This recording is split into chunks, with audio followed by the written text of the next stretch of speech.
Panorama AM conversando sobre alergias. Está en el estudio la doctora Mayra Martínez, alergóloga especialista en inmunología clínica. Doctora, tipos de alergia más comunes y en qué consiste cada uno. Bueno, las alergias más comunes vamos a hablar, las podemos dividir inclusive. Las vías respiratorias superiores las podemos dividir en rinitis alérgica, que es la congestión nasal, estornudo, moco, con goteo postnasal, esa sensación de moco en garganta. Luego puede ir acompañado de tos, dificultad respiratoria y broncoespasmo. Entonces tenemos rinitis alérgica y un asma bronquial alérgica, que puede ir acompañado de síndromes de hiperreactividades bronquiales, sin ser asma, y broncoespasmos. Tenemos también las generadas en los ojos, que son las conjuntivitis alérgicas.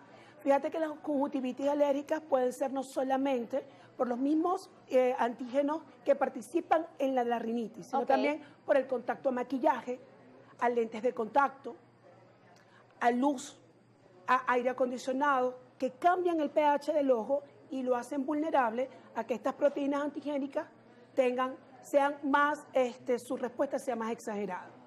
Luego nos podemos ir a las faringitis alérgicas, que es esa picazón de la garganta, un aclaramiento de voz, que lo podemos, se puede desencadenar por olerlo, no solamente por comerlo, algunos de los antígenos que estén involucrados. Bastante incómoda. Que es bastante incómoda. Obviamente las alergias alimentarias, que son muchísimas, los síntomas son gastrointestinales, pero también pueden tener síntomas extraintestinales, sobre todo cuando se complican con el tema de anafilaxia. Pueden comprometer la vida del paciente, hipotensión, taquicardia, sudoración. Tenemos las alergias de piel, que es la famosa dermatitis por contacto o la dermatitis atópica. Su palabra lo dice, de contacto es con contactos a químicos o irritantes, por ejemplo la dermatitis del pañal, inclusive dermatitis a cremas que normalmente que se utilizan para tratamientos convencionales, lo podemos hacer. Existe una batería para el diagnóstico que se hace en la espalda, donde se aplican de manera retardada esas sustancias para determinar en realidad cuál es la que está involucrada.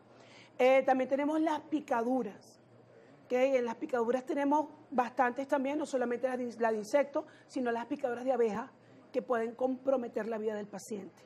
El prurigo es una de las alergias que más afecta a los niños en etapa escolar, porque donde no hay zancudo, donde no hay mosquitos, y las complicaciones más fuertes que otras. Y fíjate que dependiendo de la respuesta exagerada del sistema inmunitario pueden complicarse con celulitis obsedada y muchas veces llegar hasta hospitalización. Tenemos también alergias a medicamentos, que ya es un poquito, se sale un poco de las alergias más comunes, pero también están presentes. Y para saber si somos alérgicos a medicamentos, por ejemplo, debemos exponernos a él. ¿Es la única forma? Eso es correcto. Fíjate que hay muchos paneles, igual como existen paneles para la parte ambiental o alimentaria, para la parte de medicamentos. Pero tú puedes tener un RAS positivo en una prueba de sangre y eso no decir que tú generalmente o que necesariamente eres alérgica al medicamento. Para desarrollar una alergia a medicamento, tú tienes que tener un primer evento con ese medicamento, ya que la alergia, los mecanismos inmunológicos son completamente diferentes. Hay que presentar una reacción. ¿Ve? Hay que presentar una reacción. Después de esa reacción, dependiendo si son AINES, anestésicos, locales, antibióticos, se determina cuál es el grupo de familias que puede estar involucrado. Siempre es muy importante que cuando hay alergias a medicamentos los identifiquemos, porque eso puede poner en riesgo la vida del paciente.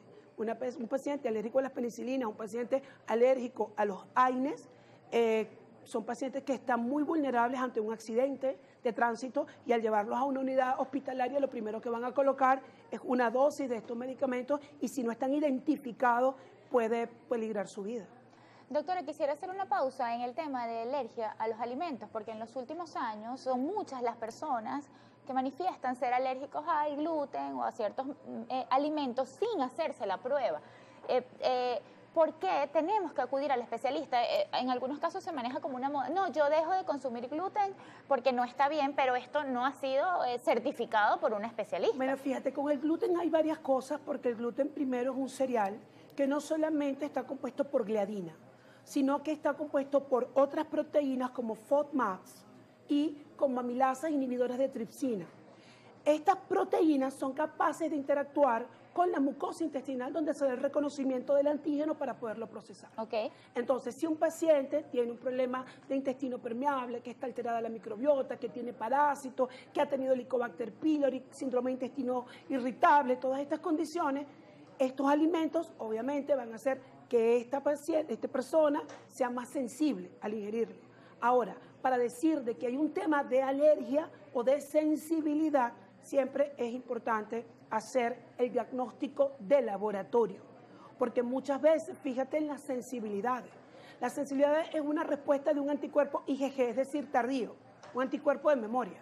Ese anticuerpo puede durar 21 días. Entonces tú comes hoy algo con gluten y en 15 días lo repites y esa respuesta puede durar 21 días y más. Imagínese. Entonces es muy difícil de verdad determinar. ¿Qué sucede? Que en la historia clínica, uno cuando hace la anamnesis es muy importante los alimentos que el paciente quiere reconocer al momento de presentar los síntomas. Pero es importantísimo de verdad reconocer cuál es el alimento que está involucrado, ya que el alimento, ya que la comida pues es un tema social, es un tema emocional, el cual hoy en día pareciera que quitarse todo es la solución. No es la solución porque si no está de la mano de un nutricionista especializado, nos podemos desnutrir y más en nuestros niños. Gracias, doctora. Vamos a hacer una nueva pausa. Estoy conversando con la doctora Mayra Martínez. Hoy hablamos sobre alergias. Recuerde que usted puede hacer sus preguntas a través de nuestras redes sociales AM por GB en Instagram. Ya volvemos.